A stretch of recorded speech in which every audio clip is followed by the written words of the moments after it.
Hi, welcome back to the channel. Michelle, and today I'm going to be taking you through a homeschool day in the life. So it is 8:30, so it's time for me to start school with my 4-year-old. If you're new to my channel, I have an 11-year-old doing 6th grade, a 7-year-old doing 2nd, 3rd grade work, and my 4-year-old is doing pre-K. I usually start with my 4-year-old at 8:30 to 9, and then my girls will start at 9. But I figured I would catch you up to what is going on so far. So my kids get up around 7 a.m. Same with me. Took a shower this morning. I just got done preparing their lunches. I'll turn you around and show you what I prepared. If you're new to my channel, my youngest daughter has celiac disease, so everything you're going to see is gluten-free. These are their lunches. Monday is always peanut butter and jelly. Got pretzels. I get these at Aldi. They are gluten-free, if you didn't know. Regular Rice Krispies are not. Grapes, strawberries, peanut butter jelly. My 7-year-old doesn't like jelly, so she has peanut butter and butter. Same thing. And then my 4-year-old is having leftover pizza from yesterday, and he wanted carrots and fruit and pretzels. But I use the Planet Box for my girls. And then for my son, he uses my oldest old Bentco box. But I do find making the lunches in the morning makes my day go smoother. Everybody has had breakfast. We just had eggs and bacon this morning. My husband usually makes the breakfast so I can do other things. So I've already started a load of laundry in the washer. I took a shower this morning and I did my chore. I will link up above kind of how I organize my chores, how I organize my kids' chores. My chore today was to water the plants, and that can sometimes mean dusting them as well or misting them, but today was just watering. So that has been taken care of. I do have a sink full of dishes, but that's just gonna have to wait until I get a break later in the day because it's already 8:30. It's time to start school, and that's okay. I will get to it. But now I'm going to start school with my 4-year-old. So a quick rundown of our schedule. So today is Monday. This is my schedule for my 7-year-old. So this is what she'll be doing. This is my 11-year-old. This is what she has to do today. And then I do keep my 4-year-old's little laminated sheet here for him to cross off as well. So I'm sitting down in our family room. My kids do school in separate rooms. That's just easier for them to be less distracted. So I laid out my 4-year-old's work. And something I should probably mention if you're new to my channel is I don't actually show my kids my videos and I don't say their names just for privacy reasons. I don't think this is a place for kids. So you'll see snippets of their stuff, but you won't see their face. And if there's anything they don't want me to show, I won't film that as well. So I just unpacked his stuff and I'll show you what he has. So I do keep everything of his in these folders. I got these from Dollar Tree, these file folder holders, really nice plastic, not expensive. This is his work he has to do, and he will pick what order he wants to do them in. Next one is in. In. Cat? Okay. Is the cat in the table? We're looking for something that's in. Is the cat in the table? Yep. No, he's under the table. We're looking for something that's in. In? Is the puppy in it? Yes. Yep. Circle it. 1, 2, 2. Here. How many red rectangles here? 3, Oh, is there 3? 1, 2, 4. 4. What about this one? 4. 3. What about? Up and down. Mommy, that's the up and down. Yep. You gotta stay in the lines. Wait, first riddle me, Yep. Do the next one. All right. Keep going. Is that one a bee? Yeah. That looks like this? No. No, that's not a bee. But you're right, those two were bees. All right, keep going. Find the bees here.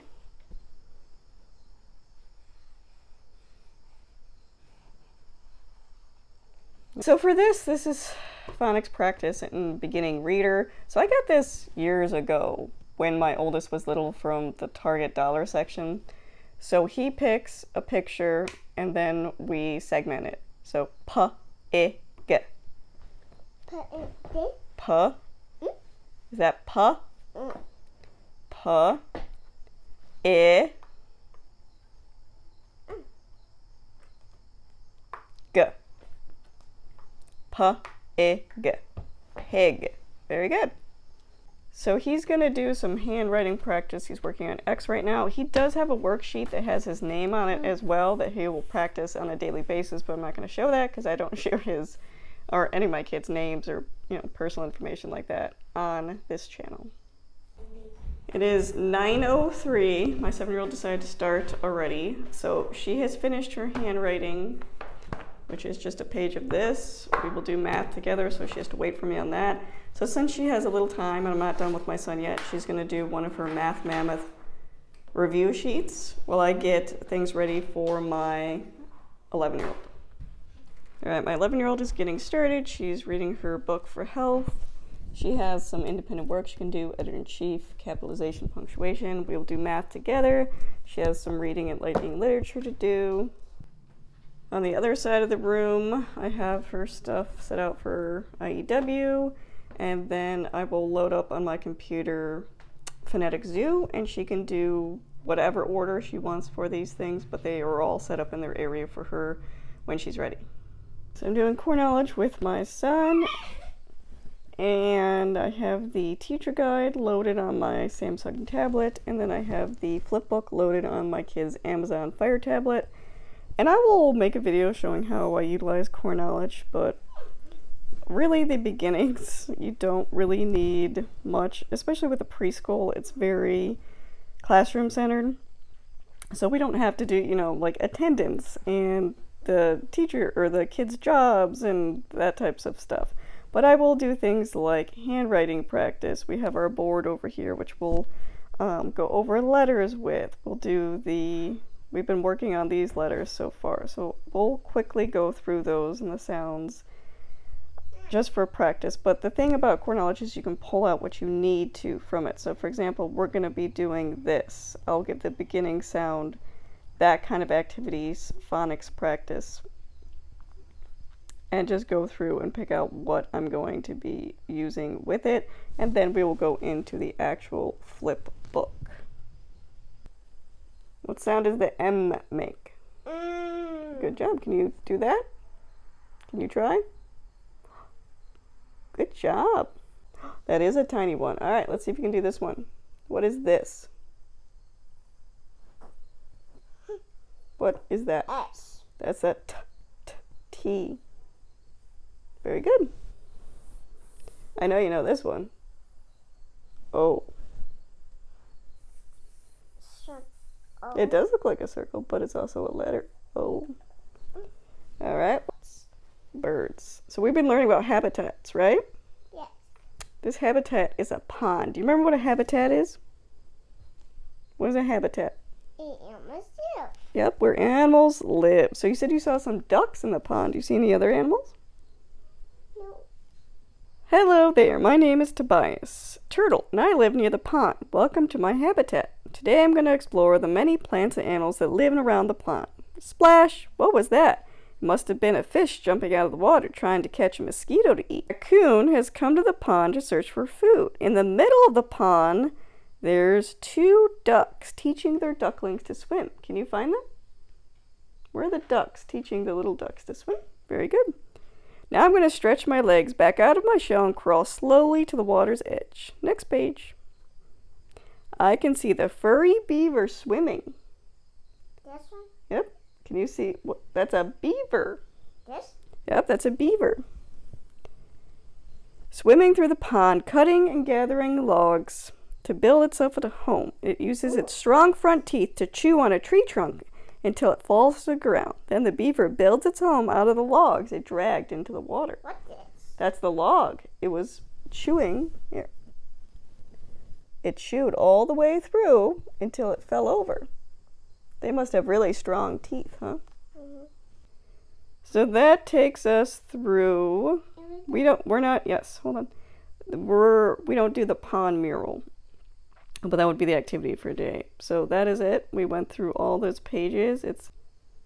And you can see it's 9:24, and it just took us a little longer this time, I think, because of the camera, one, and we're a little off this morning because I decided to take a shower.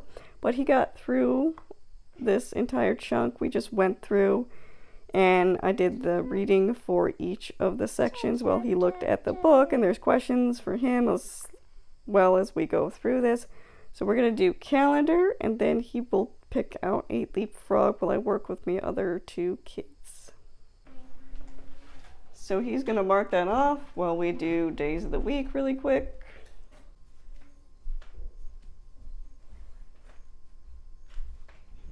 Alright, so it's 9:30. My 4-year-old's watching his show. My 11-year-old has accomplished her lightning literature, so she read the chapter, did the grammar. She read a chapter for her health. She did her punctuation. She does need help with editor-in-chief, so she's waiting for me for that. We still have to go over math together. Right now she's doing phonetic zoo, and then she still has IEW, but that's checking in with her. I'm going to work with my 7-year-old now. She has done 2 Math Mammoth sheets. She finished her writing, so we're going to get into math. How many groups do we have? 5. There's 5 in each, but how many groups do we have? 4. 4. So 4. How many are in each group? Very good. 4 times 5 is 20. Where's All right, let's try this one. Okay, how many groups do we have? Not how many are in there, but how many do we have?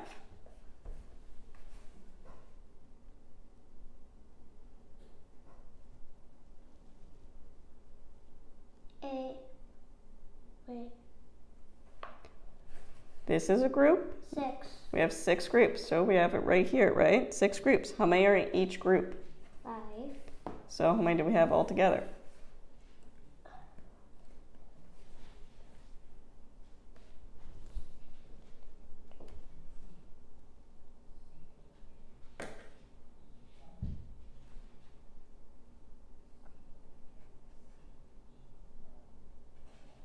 'Very good. What do you notice here? Oops. The reason we have this chart here is she does have some number and letter reversal, so that's just a reminder. Okay, so we have 4 groups. How many are in each group? It tells us, right? 40. Okay, well, let's finish writing the problem. 10. Okay, 10, and that equals 40.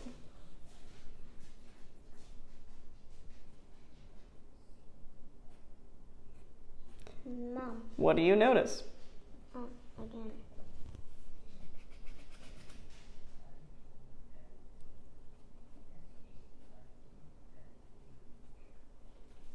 Was it 4? D. Very good. So now she's going to do the workbook independently. So 2 plus 2 plus 2. Do you want to just do your math problem, or do you want to do the steps that lead to it? Do the math problem. Okay, so can you do that math problem? 6. Very good. Put your answer. I did that before. When did you do that before? I know how to make 6 out of 3 too. Oh, okay. Pay attention to which way your 6 is going. Okay, what about this one? What's 4 times 5? We have 4 groups.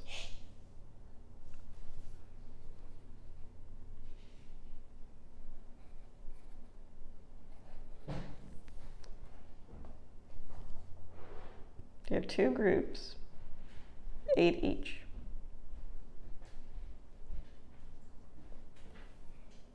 Didn't I already do 16? You did. It's giving you some pretty easy multiplication.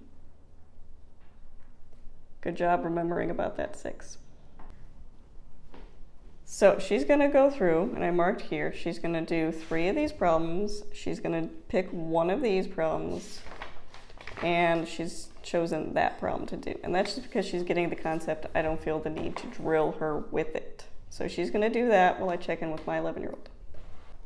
All right, so my 11-year-old has finished phonetic zoo and done the corrections, 9:38.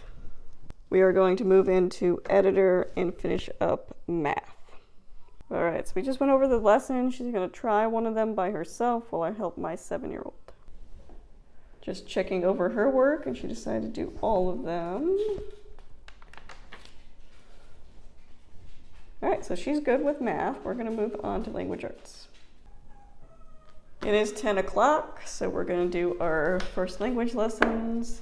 She has a story to read in All About Reading, and she has her review cards from All About Reading. We're gonna do this first, and then we're gonna do the cards, and then the reading. All right, can you do our poem? Hearts like doors by anonymous. Hearts like doors will open with ease. Very little keys. Don't forget of the two of these. Thank you, sir, and if you please. Good. Thank you. All right, so we're gonna look at the picture here, okay? What kind of room is in this painting? What do you think this room is? Looks like a bedroom with a dog on it. Could you do it in a full sentence, please? In the room, there is a bedroom with a dog. It looks like sleeping on it right next to above us with one window. That was very scripted. The painting's called Master Bedroom. The master bedroom is the main bedroom in a house. Right now, the owner of the house isn't sleeping on the bed. Who's sleeping on the bed? The dog. Full sentence, please. The person that's sleeping on the bed is the dog. Very good. You learned that a noun is what? Person, place, thing, or idea. The master bedroom is a place. The dog is a living thing. Can you name three other things that you can see in the painting that would be a noun? That's a noun. We have the master bedroom. That's a place. Can you think of anything else? Oh, the bed's a thing. Yep. That's one. Can we do two more? Person, Place, thing, or idea. Outside the door or the window? Window. Tree. Those are all nouns, right? Funniest. Yes. Tried. Yep. Sandy. Very good.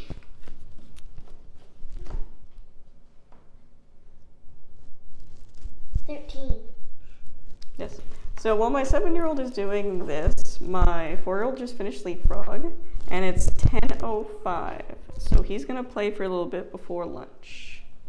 At the same time, my 11-year-old has moved to the workbook, so she's gonna be doing some measuring. It's 10:18. My 4-year-old and 11-year-old are getting ready for lunch. It may seem early, but when you get up at like 6:37, lunch comes earlier. And it's a nice break, snack break too. So my 11-year-old, the only thing she has left is IEW, which she will do after lunch. And right now I'm working with my 7-year-old for her reading. So she's doing this, and she has, I'll flip you around. So this is the length we're looking at. So my goal for her today will be 4 pages. 1, 2, 3, 4. We'll see how her stamina is after that. And we may continue. If not, we'll try to do another 4 tomorrow. But that's what I'm going to do. My other 2 kids are eating lunch. A.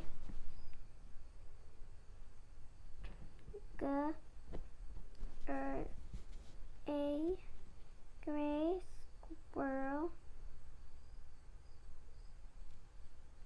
Gray squirrel with a fuzzy. What's that word? A fee texture to a What's AI? to a it No. A and I are together. A o to at on the bird feeder. And Grandpa was not happy. It is 10:32.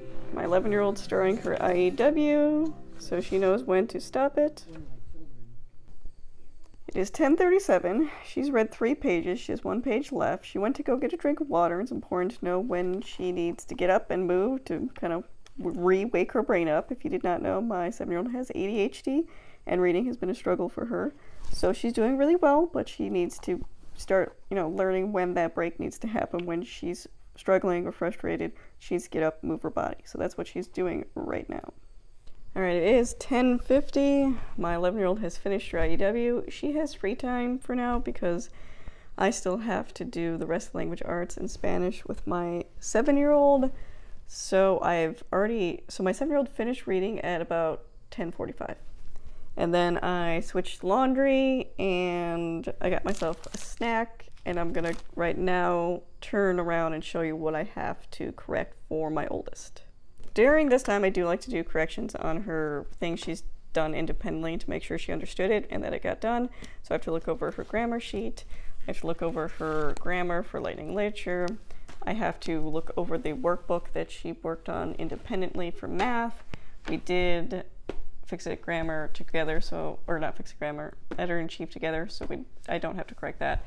For her health, I will just mark the next chapter for her.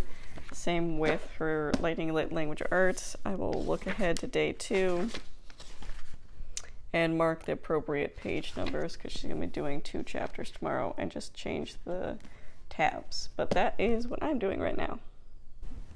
11 o'clock. So my daughter and I did discuss this chapter on emotions. Obviously, I'm not going to film that. We are going to go over some corrections in math. We are going to go over some corrections in the grammar for Lightning Literature.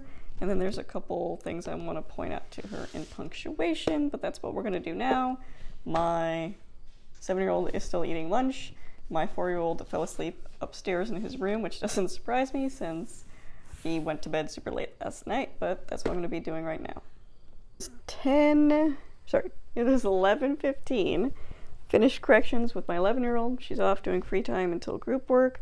I'm currently doing core knowledge, The Wind in the Willows, with my 7-year-old. Flip you around so you can see that. So just like my son, I have the core knowledge unit teacher guide on my Samsung tablet. And then on the kids' Amazon Fire tablet, I have the flip book that goes with the story. And I do have the actual physical book because Core Knowledge does a condensed version of The Wind in the Willows. But my oldest will be doing this for Lightning Literature later in the year. So we do like to, after we read the story, look at the pictures of the original and kind of compare it. But I'm just like I did with my preschooler. I'm going to read the story. There will be some questions within the story, some vocab within the story. You can see that's what these are. These are prompting questions or explaining vocabulary. And then at the end, we will do an activity. So these are the comprehension questions.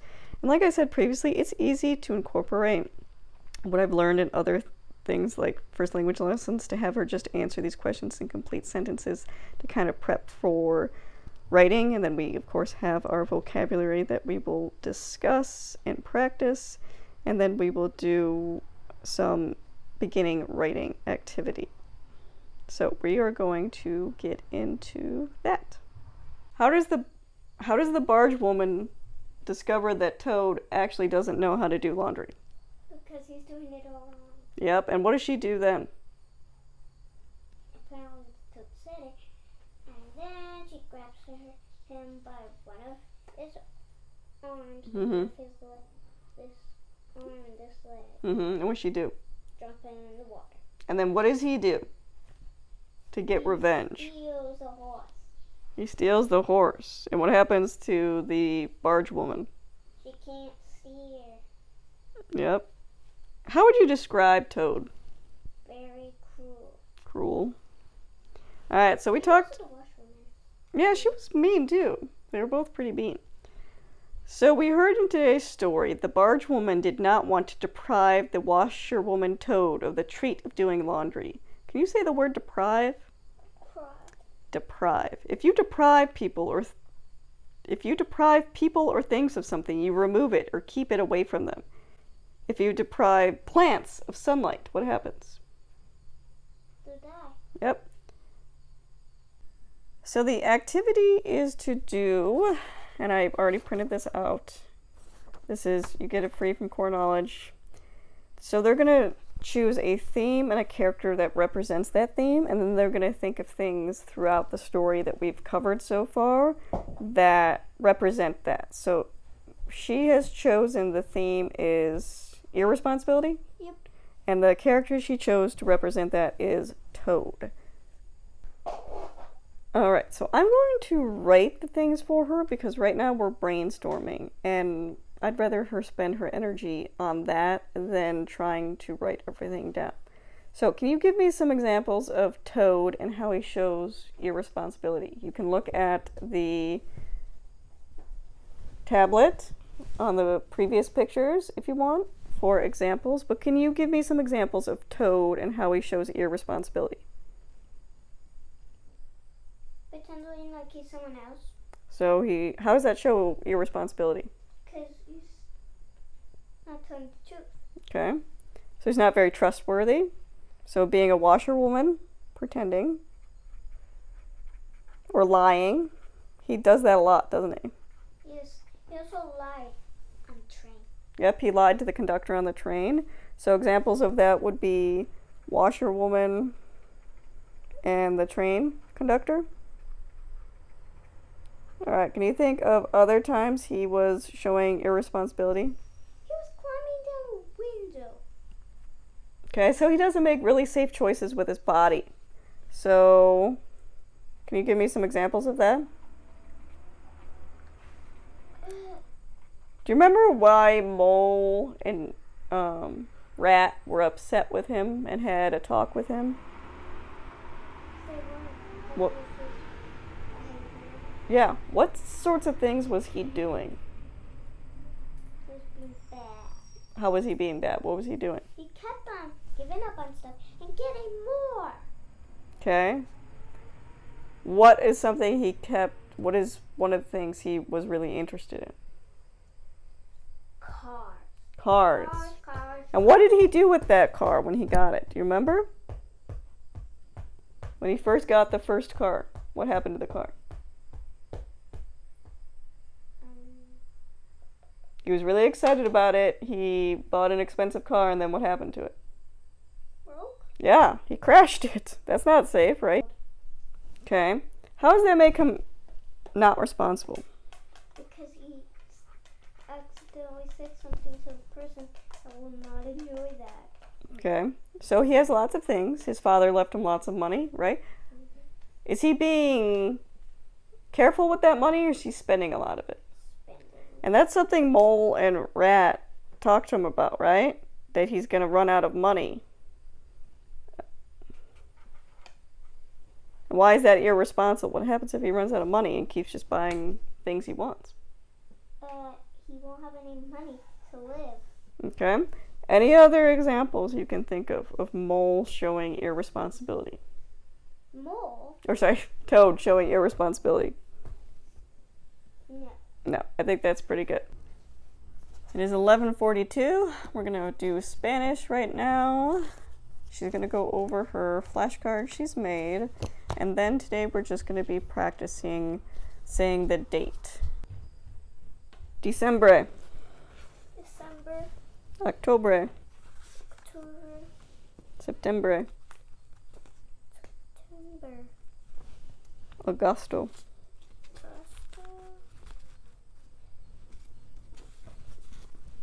August. August is hard. It's Agosto right now. Arco Iris.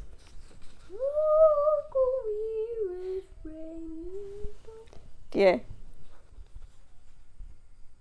Dia? Die. Day? Bien viendo. Come in, come in. Welcome. Close though. Lunes. It's windy. Monday. Monday. Is that supposed to be an M for Monday? Yeah. Made a crazy ass. Martes. Tuesday? Yes, but what is the picture for that? I think it's books. Oh, okay. Buenos tardes. Good afternoon. There Good you go. morning. Good afternoon. You were right. Good afternoon. Noche. So this is her pile. She got all these right, and these are the ones she'll need to practice on. So today we're just going to practice saying the date. So KDA is hoy. KDA is oi. Oi is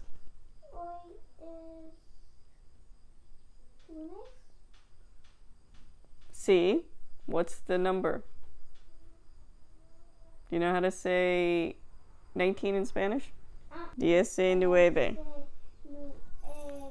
Day. What's the month? Oh, good. Lunes is the day. Agosto. So KDS is hoy. It is 11:56 and we are starting history. That's the only thing left we have to do for group subjects today. So I'm following the already prepared, scheduled by core knowledge, and this is to finish U.S. history in 1 year because there's 2 volumes. So I've marked what we've been doing. So we finished last week here. So we are here. So this just tells me right here, teacher guide, chapter 2, page 35 to 37. So I have the teacher guide on my Samsung tablet. You can see I'm on page 35. These are the questions, and you can see this is a map right here that go with the student reader, which is up on my Mac right here. So as I am reading, or my oldest is reading the student reader out loud to everybody, we are going through the questions, and that is all we are doing today. I'm going to make a separate video talking about, you know, how we utilize this and what learning labs and all that means. But for today, that's what those sections mean. It tells us we're going to be starting with Exploration Fever Spreads, which you can see is the title right there. So I'm going to, or my daughter's going to, read this. I will ask the questions. A Spanish adventure in the Americas and the wealth that Conquistadors gained from it stirred the envy of other Europeans and countries. That included 2 of Spain's biggest rivals, France and England. So what made Quebec a successful trading center? Because they had the things that the other people wanted. Yeah, so who did they trade with? The French. The French traded with whom? What group of people? They wanted to trade for furs, especially beaver skin. The beaver. So who was collecting the beaver skins? The indigenous people. Very good. So why would France have trouble defending itself in the territory? They had a lot of territory, right? Yeah. What? Did they have a lot of people? No. No. So why would they have difficulty defending it? Because they want to have a lot of people to fight to protect it. Mm-hmm. So one thing I like about the core knowledge history units is it has these sections. So these radar corners or these find out facts, you can see in there's sections in the schedule called learning labs. You can choose to do those writing corner or the find out facts during that scheduled learning center labs. That is what these scheduled sections are for. Or we usually do the questions and the vocabulary as we're doing it, but we leave these for the learning labs. So we just went over mutiny and what that means. Again, like that it's purposely highlighted so you can see that it's an important word. Did John Cabot actually find any riches on his journey when he came back? Did he have spices or jewels, or what did he tell them that he found? Fish. Fish. Lots of fish in baskets that they could fish. That was what he found. So what was England's plan? They didn't have enough ships compared to the Spanish. So how did they get rid of some of their ships? They took tiny boats and lit them on fire. Yep, and then they pointed them to what? The Armada, the fleet of ships. And how would that disrupt things or cause problems? Because it would go burn the boat. Yeah, and it sunk a bunch of their ships. So although England didn't have as many ships or naval presence as Spanish, they were still able to, with quick thinking and strategy, take a big chunk of the Armada out. So we just read about Roanoke, right? So what happened to that colony? They disappeared. They disappeared. Does anyone know what happened? No. No. So we will use these Find Out Facts and Writer's Corner when we do the Learning Lab. But that was the end of chapter 2. So you can see we've read and did the vocabulary, and throughout, 1 minute please, we did reference the maps that Core Knowledge provides as well, because we're talking about specific passages or routes. So it does help to have these on hand as well. So you can see tomorrow's lesson will be a learning lab. So we will go back through and answer those writing prompts, and the kids will do some writing. And then also I've been doing, you can see here, the learning lab here, check for understanding. So we'll talk about the big question. And then we've been also be doing the vocabulary. So they write a sentence or word. I've been having them verbally just come up with a sentence. So I give them a list of vocabulary words we've gone through the chapter, and they have to give me a sentence with that vocabulary word. So that's kind of how we've been doing the learning labs right now. But you can see it is 12:25. So that is everything. So this is everything my son did today. This is everything my 7-year-old did. She did her, my 11-year-old. My 11-year-old did her dimensions. She did her health chapter. This has become, if she has extra time, she did not do math skills today. She did her editor and her punctuation. She did her phonetic zoo. She did her lighting literature and IEW. And we did history as a group subject. For my 7-year-old, she did her math. She did her math mammoth today. She did her handwriting. She did all about reading, level 3, first language lessons. She did core knowledge, Wind in the Willows unit. She did her Spanish with me today, and she joined us for United States history. But you can see we got everything done in a matter of a few hours. We had a 45-minute lunch break. It's completely possible to get all these things done when you have a consistent schedule that you follow. So that is our day. Like I said, we finished 12:25. It's 12:30 now. So I'm going to try to tackle all these dishes. So I have dishes for breakfast. I have lunch boxes that need to be cleaned. That load of laundry needs to come up from the dryer. The kids need to fold it and put it away. That's their job. They are currently picking up toys, picking up their rooms, putting their laundry, their dirty clothes in the laundry basket. So I can do another load of laundry tomorrow. And they did do their chores this morning. Again, I'll link up above that kids' chores for you, that they have specific chores they're responsible for, and also weekly chores if they want allowance that they're responsible for. So the house does keep itself pretty clean because everybody has their responsibilities, which is nice, and it takes some of that off me. So I'm going to do the dishes. I'm going to bring up that load of laundry for the kids. I'm probably going to have lunch because I haven't had lunch yet. I do eat at a separate time from the kids just because I'm not ready for lunch at 10:30, 11 a.m. And then everybody will have the rest of the day to do what they want. I do expect the kids to do those things, clean up the room, clean up the toys before tablet and TV. And that's usually what they do after school, is they have a half an hour on the tablet, they have a half an hour TV show. They'll do that for the next, hour and a half. So that takes you through a day in our homeschool. And like I said, we're done at 12:30. Kids will have free time. I'll have some free time. And this was our 3rd week of our homeschool routine. And again, because we've kept it consistent and we've been doing the same things, you can see things move pretty quickly and smoothly, and everything gets done, which is awesome. And everybody has free time for the rest of the day, which is also awesome. So if you have any questions, leave them in the comments below. If not, thank you for watching.